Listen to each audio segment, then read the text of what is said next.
بسم اللہ الرحمن الرحیم۔ 12ویں پارے کی تفسیر کا خلاصہ سماعت فرمائیں۔ 12ویں پہلے سے تھوڑا پہلے سورہ ہود شروع ہو رہی ہے۔ سورہ ہود کے شروع میں اللہ رب العالمین فرماتا ہے الف لام را کتاب احکمت آیاتہ ثم فصلت من لدن حکیم خبیر۔ سورہ ہود ان صورتوں میں ہے جس کے بارے میں رسول اللہ صلی اللہ علیہ وسلم نے فرمایا کہ مجھے ہود، واقعہ، مرسلات، عما یتساءلون اور سورہ تکویر نے بوڑھا کر دیا ہے۔ آپ کو یہ احساس ہوگا کہ آخر ایسی کیا بات ہے سورہ ہود میں جو نبی کو بوڑھا کر دیا۔ اس صورت میں توحید کی دعوت، انبیاء کی اس دعوت کے دوران میں جو عظیمت اور ان پر گزرنے والے حالات و واقعات، انہیں جھٹلانے والوں کا بدترین انجام اور ان پر آنے والے عذابوں کا تذکرہ، اور اہل ایمان کی نجات اور ان پر اللہ تعالیٰ کے انعامات کا ذکر ہے۔ چونکہ اس میں انذار یعنی ڈرانے کا پہلو غالب ہے، اس لیے اللہ کے رسول صلی اللہ علیہ وسلم پر اس کا بہت زیادہ اثر ہوا۔ اب آیت کریمہ دیکھیے، پہلی ہی آیت میں اللہ نے 4 باتیں ذکر فرمائی ہیں۔ کتاب احکمت، یہ جو کتاب ہے اس کی آیات محکم کی گئی ہیں۔ احکمت آیاتہ، اس کتاب کی، اس سورہ کی ہر آیت محکم کی گئی ہے۔ محکم کس کو کہتے ہیں؟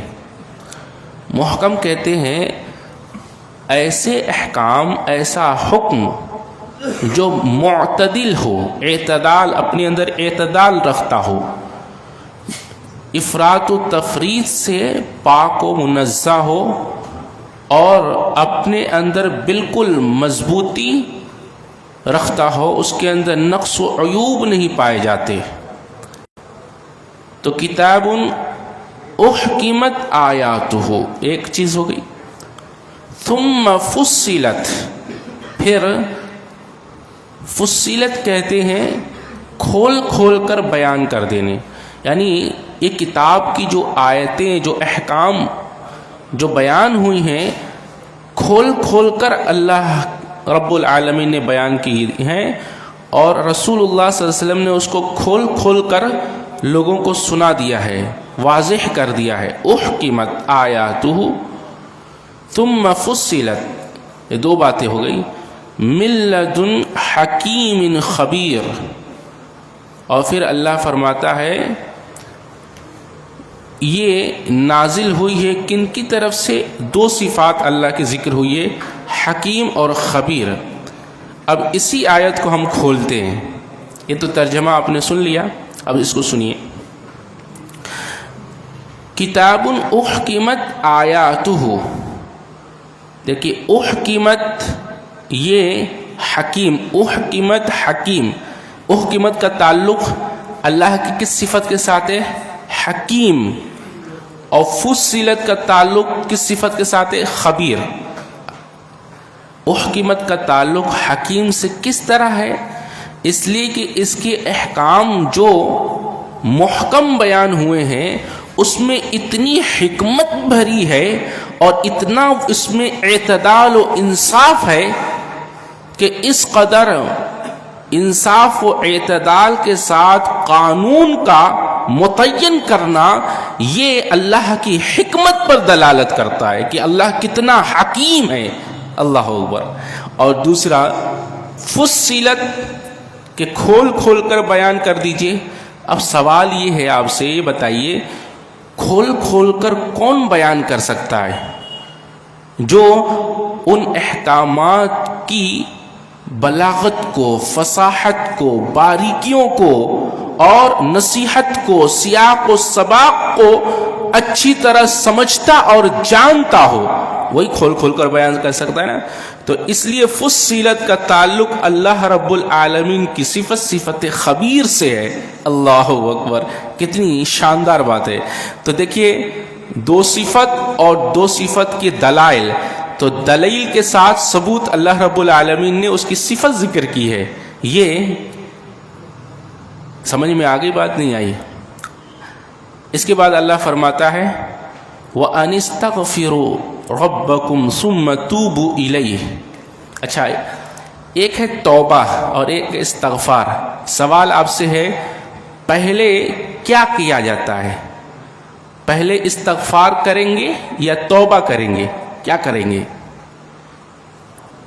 پہلے کس چیز کو کیا جائے گا؟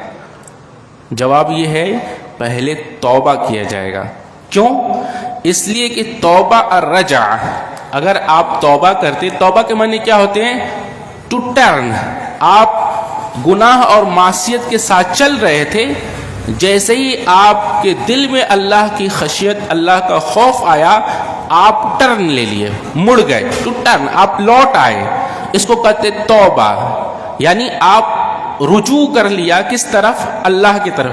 اب تک آپ معصیت کے راہ پر چل رہے تھے اور ٹرن ہو گئے، گھوم کر آپ اللہ کی طاعت کے راستے پر آ گئے، اللہ کی اطاعت کے راستے پر آ گئے. تو معصیت کی راہ کو چھوڑ کر آپ اطاعت کے راستے پر چلنے لگے، اس کو کہتے توبہ. اور اس کے بعد استغفار.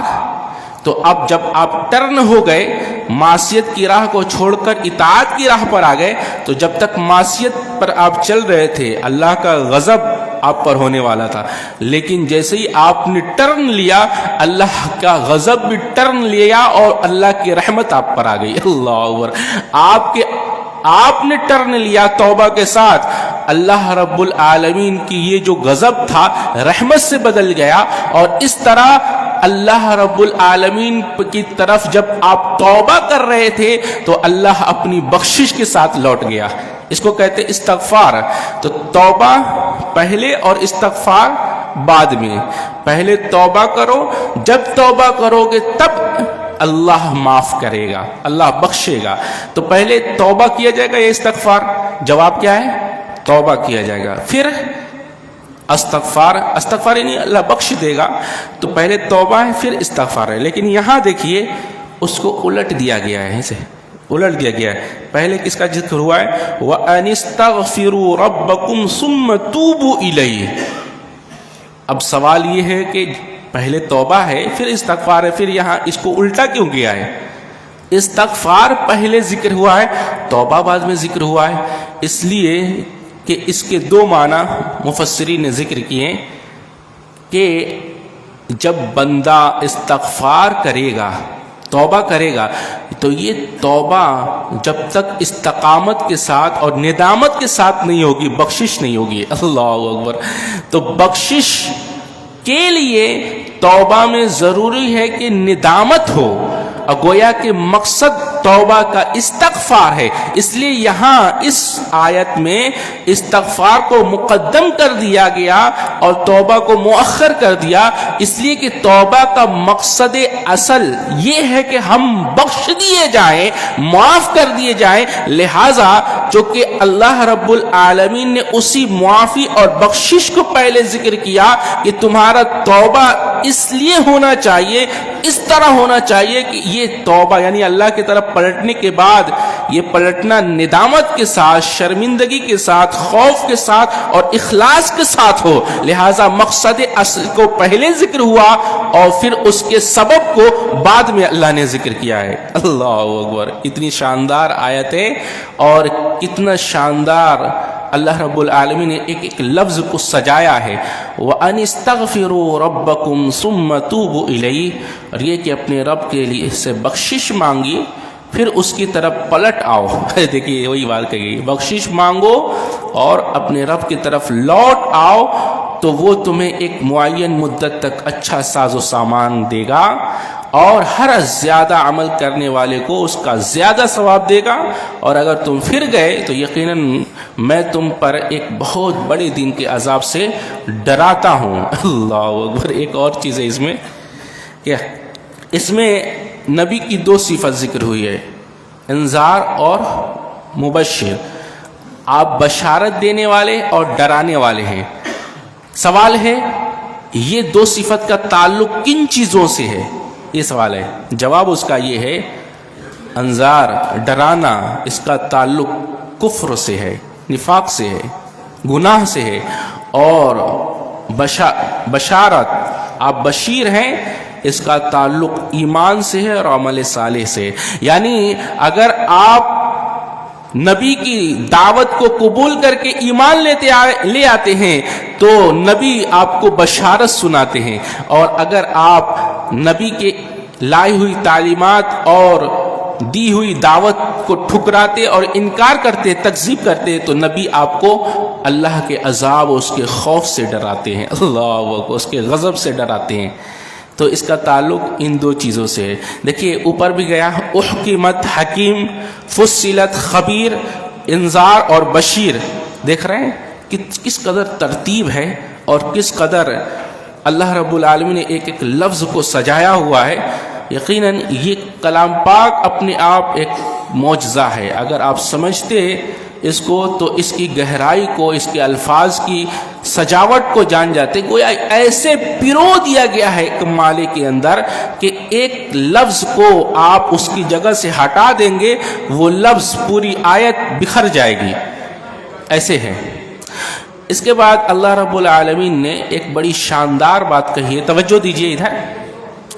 وَمَا مِن دَابَّةٍ فِي الْأَرْضِ إِلَّا عَلَى اللَّهِ رِزْقُهَا وَيَعْلَمُ مُسْتَقَرَّهَا وَمُسْتَوْدَعَهَا كُلٌّ فِي كِتَابٍ مُبِينٍ۔ اللہ اکبر۔ اللہ فرماتا ہے زمین میں جتنی شے، جتنی چیزیں ہیں رینگنے والی، چلنے والی، پھرنے والی، دو پاؤں کی، چائے پائے کی، اپنے پیٹ کے بل، اللہ کہتا ہے کائنات کی ہر شے کو، وَمَا مِن دَابَّةٍ فِي الْأَرْضِ الا علی اللہ، دیکھیے علی اللہ، اللہ پر ہے۔ گویا کہ اللہ نے اپنے اوپر یہ متعین اور فرض کر لیا ہے کہ ہر شے کو رزق ہم دیتے ہیں۔ اللہ اکبر۔ اللہ پر ہے، علی اللہ پر یہ آتا ہے، معلوم ہے کس لیے؟ کوئی چیز کسی شے کے لیے خاص ہو جاتی ہے، وہ اسی پر ہے، یعنی اللہ نے اپنے اوپر یہ چیز کو فرض کر لیا ہے کہ ہر شے کو رزق ہم پہنچائیں گے، ہم دیتے ہیں۔ اچھا، رزق پہنچانے کے لیے کیا چاہیے؟ کیا چاہیے؟ ایک تو علم ہونا چاہیے اور دوسرا قدرت۔ ایک تو علم اور دوسرا قدرت۔ علم یہ کہ آپ کس کس کو رزق کہاں کہاں کیسے کیسے پہنچاتے ہیں، اور قدرت یہ کہ آپ اس تک رزق پہنچا دیں۔ جیسے آپ دعوت دے رہے ہیں تو دعوت دیتے ہیں تو آپ کیا کرتے ہیں؟ آپ لوگوں کو سلیکٹ کرتے ہیں، بلاتے ہیں، فلاں کو بلاؤ، فلاں کو بلاؤ، فلاں کو بلاؤ۔ تو آپ کے علم میں ہونا چاہیے کہ ہمیں کس کس کو کھلانا ہے۔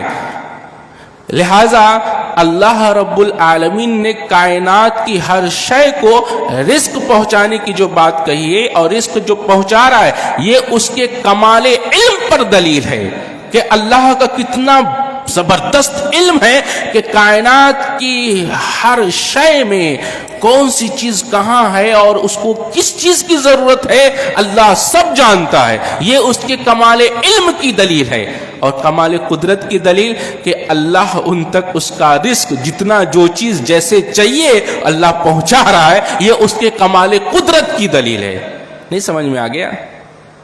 آپ کسی کو بلائیں گے، کھلائیں گے، تو آپ کو معلوم تو ہونا چاہیے وہ جو آدمی آ رہا ہے وہ کیسا ہے، کتنا اس کو کھانا چاہیے، کیسا کھانا چاہیے۔ آپ کو علم ہوگا تبھی تو آپ کھلا پائیں گے۔ کتنے لوگ کو کھلائیں گے یہ بھی تو آپ کو معلوم ہونا چاہیے کہ کون کون لوگ کتنے لوگ کھائیں گے۔ تو یہ آپ کو علم ہونا چاہیے تبھی آپ کھلا پائیں گے، اور آپ کے پاس اتنا ہونا چاہیے کھانا کے اس کو کھلا سکیں، اس کو دے سکیں، تو یہ اتنی طاقت ہونی چاہیے. تو اللہ رب العالمین کائنات کی ہر شے کو کھلا رہا ہے، اور کائنات کی ہر شے کو کیا چاہیے، کتنا چاہیے، کون کون سی چیز چاہیے، اس کی مقدار کتنی ہونی چاہیے، اور رفتہ رفتہ یہ چیزیں کس قدر بڑھ رہی ہیں اور گھٹ رہی ہیں. خوراک بھی بڑھتی ہے اور گھٹتی ہے. تو اللہ کو معلوم ہے کس چیز کی خوراک کتنی بڑھ رہی ہے اور کتنی گھٹ رہی ہے، کس کو کون سی چیز چاہیے اور کتنی چاہیے. اللہ اکبر. آپ اس پر غور کریں گے، آپ کا دل بالکل اچھل کے اوپر آ جائے گا کہ اللہ رب العالمین کیڑے کو غذا دیتا ہے کیڑے سے. اللہ اکبر. ایک کیڑا ہے جو پتھر میں ہوتا ہے اور پتھر کے اندر ہوتا ہے، وہاں ہوا نہیں پہنچتی، اللہ اس تک اس کا رزق پہنچا دیتا ہے. یہ اس کی کمال قدرت کی دلیل ہے. اللہ اکبر. کتنی شاندار ہے. اب ایک واقعہ میں آپ کو بتاؤں. مفسرین نے ایک واقعہ ذکر کیا ہے اس سلسلے میں.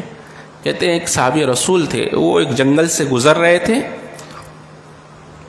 دیکھا کہ ایک بھیڑیا جو ہے وہ ایک گڑھے میں گر گئی ہے اور اس میں سے نکلنا چاہتی ہے. وہ بھیڑیا نکل نہیں پا رہا، بہت کوشش کر رہی ہے، وہ نکلنے کی کوشش وہ کر رہا ہے لیکن نکل نہیں پا رہا.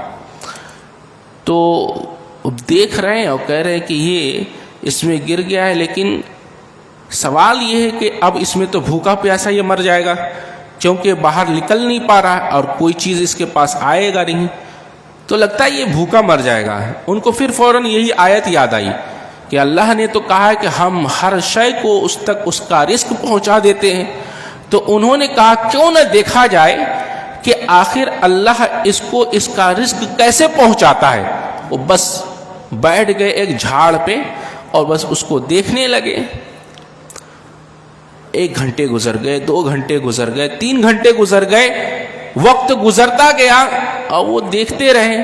پھر وہ کہہ رہے ہیں لگتا ہے کہ یہ بھوکا پیاسا اسی میں مر جائے گا. کہا اب چھوڑو.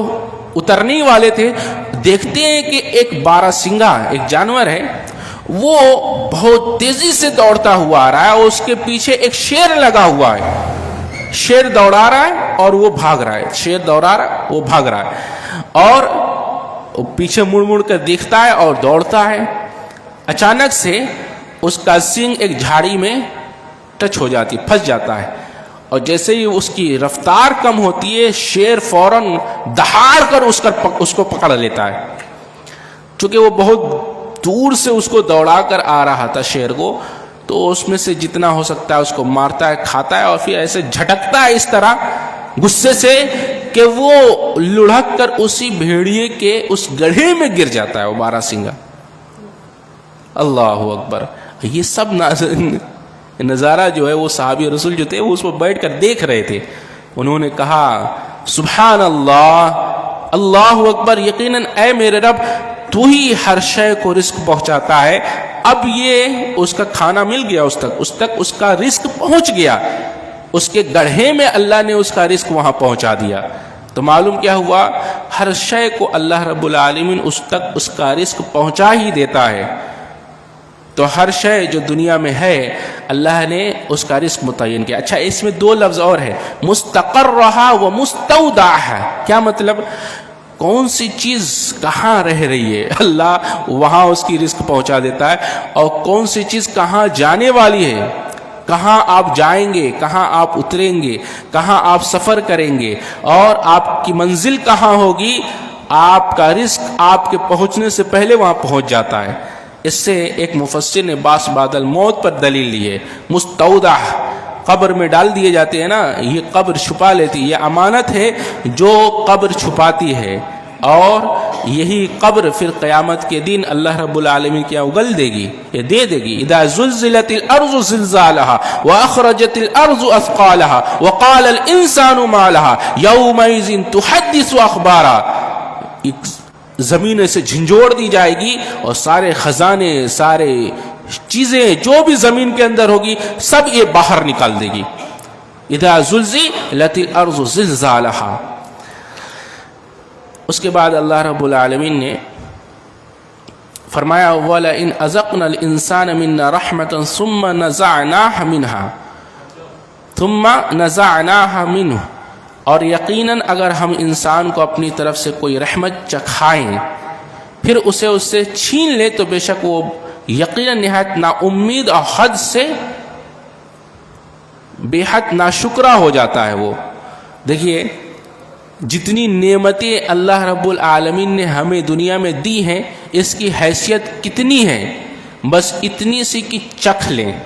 اللہ اکبر، جیسے کوئی چیز چکھ لی جاتی ہے۔ اب اللہ رب العالمین کہتا ہے کہ نعمتیں صرف ہم تمہیں چکھاتے ہیں۔ یہ جو نعمتیں لوگوں کو ملی ہیں لوگ سمجھتے ہیں یہ نعمتیں ہماری ہو گئی، ایسا نہیں ہوتا۔ کوئی نعمت اس کی ہو جائے اس لیے کہ وہ نعمت صرف اتنی تک ہے جتنا وہ چکھ لے۔ چکھ لے کا مراد سمجھتے ہیں؟ مطلب یہ ہے کہ چکھنا صرف اتنا ہی ہوتا ہے نا، ایسے اٹھایا اور چکھ لیا، معاملہ ختم۔ کہا تمہاری زندگی میں نعمتوں کا ملنا بس ایسے ہی ہے کہ تم بس چکھ رہے ہو، اتنا ہی ہے۔ پورا کھانا وہاں ملنے والا ہے جنت میں، کیونکہ انسان کی اتنی زندگی نہیں ہے کہ نعمتوں کا بھرپور فائدہ اٹھا سکے، اتنا ہی ہے کہ بس چکھ لے۔ اس کی زندگی، اس کی نعمتیں بس اتنی ہی ہیں۔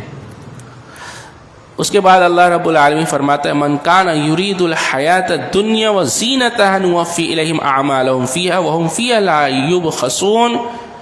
دنیا کی جو زندگی ہے اس کی زینت کا جو ارادہ کرتے ہیں ہم انہیں ان کے اعمال کے بدلے اسی دنیا میں ہی پورا دے دیتے ہیں۔ تو یہ تو معاملہ کچھ کفار کے تعلق سے ایسے ہے کہ دنیا میں وہ جو نیک اعمال کر رہے ہوتے ہیں، جو خیر خواہی کر رہے ہوتے ہیں، لوگوں کی مدد کر رہے ہوتے ہیں اور جو بھی نیک اعمال کر رہے ہوتے ہیں، تو اللہ کہتا ہے ہم اس کا بدلہ یہی ان کو دے دیتے ہیں۔ کیوں؟ کیونکہ کفر کی وجہ سے اب ان کو آخرت میں کچھ بھی ملنے والا نہیں ہوتا ہے۔ ہم یہ چاہتے یہ ہیں کہ ان کی موت جب کفر پر ہوگی تو ان کو پورا سزا دیا جائے گا۔ اچھا، کیا کفار کو ان کی نیکیاں فائدہ دیتی ہیں؟ اس سلسلے میں ایک روایت ہے، اللہ کے رسول صلی اللہ علیہ وسلم سے سوال ہوا، یا رسول اللہ صلی اللہ علیہ وسلم، ابو طالب آپ کا اتنا خیر خواہ رہا، آپ کی پشت پناہی کرتا رہا اور یہ آپ کے دین میں مدد کرتے رہے، آپ کے لیے لوگوں سے لڑتے رہے اور آپ کے سامنے یہ دیوار بن کر آپ کی دشمنوں پر کھڑے رہے، تو کیا ان کی یہ حمایت، ان کی یہ مدد ان کے آخرت میں کچھ کام آئے گی؟ تو اللہ کے رسول صلی اللہ علیہ وسلم نے فرمایا کہ ہاں کام آئے گی، کہ وہ اگر ایسا نہ کرتا تو جہنم کے نچلے طبقے میں ہوتا، لیکن چونکہ اس نے مدد فرمائی تو جہنم میں سب سے کم اس کو عذاب ہوگا اور اس کو جہنم کی 2 جوتیاں آگ کی پہنائی جائیں گی جس سے ان کا دماغ کھولے گا۔ وہ کیا سمجھیں گے سب سے زیادہ عذاب ہو رہا ہے، لیکن جہنمیوں کا سب سے کم عذاب یہ ہوگا جہنم کی جوتیاں پہنا دی جائیں گی جس سے ان کا دماغ کھولے گا۔ تو اللہ رب العالمین فرماتا ہے جو لوگ دنیا میں نیک اعمال کرتے ہیں ہم ان کو دنیا ہی میں دے دیتے ہیں، جو کفر کرنے والے ہیں۔ حضرت ابو ہریرہ رضی اللہ تعالیٰ عنہ کہتے ہیں اللہ کے نبی صلی اللہ علیہ وسلم نے فرمایا کچھ لوگ ایسے ہیں جو دنیا میں نیک اعمال تو کرتے ہیں لیکن دنیا ہی چاہتے ہیں، اس کے بدلے دنیا ہی چاہتے، آخرت نہیں چاہتے۔ تو جو دنیا میں نیک اعمال کا بدلہ دنیا ہی میں چاہتے، یعنی وہ صرف شہرت اور نام کے لیے کرتے ہیں نیک اعمال، تو اللہ رب العالمین ایسے لوگوں کو قیامت کے دن لائے گا، شہید کو، عالم کو اور سخی کو، اور پھر ان تینوں سے نعمتیں اپنی یاد دلا کر پوچھے گا تم نے اس کا کیا حق ادا کیا؟ وہ سب اقرار کریں گے اور کہیں گے ہم تو دن و رات اللہ کے دین کو پھیلاتے رہے۔ سخی کہے گا دن و رات ہم تو مال لٹاتے رہے، اور شہید کہے گا ہم تو تیری راہ میں شہید ہو گئے۔ اللہ رب العالمین فرمائے گا یہ سب کام تم نے دنیا میں دنیا والوں کے لیے کیا، آخرت کے لیے اور رب العالمین کے لیے نہیں کیا، لہٰذا منہ کے بل گھسیٹ کر تینوں کو جہنم میں ڈال دیا جائے گا۔ اور حدیث میں یہ ہے جہنم انہی لوگوں سے بھڑکائی جائے گی، ایسے ہی ریاکاروں سے جو نیک عمل تو کرتے ہیں لیکن ریا اور دکھاوے کے لیے کرتے ہیں، اس کے بدلے میں دنیا ہی چاہتے ہیں، آخرت پر یقین نہیں رکھتے، آخرت نہیں چاہتے۔ تو ایسے لوگوں کا انجام صرف دنیا ہی ہوگا، آخرت میں ان کو کچھ نہیں ملنے والا۔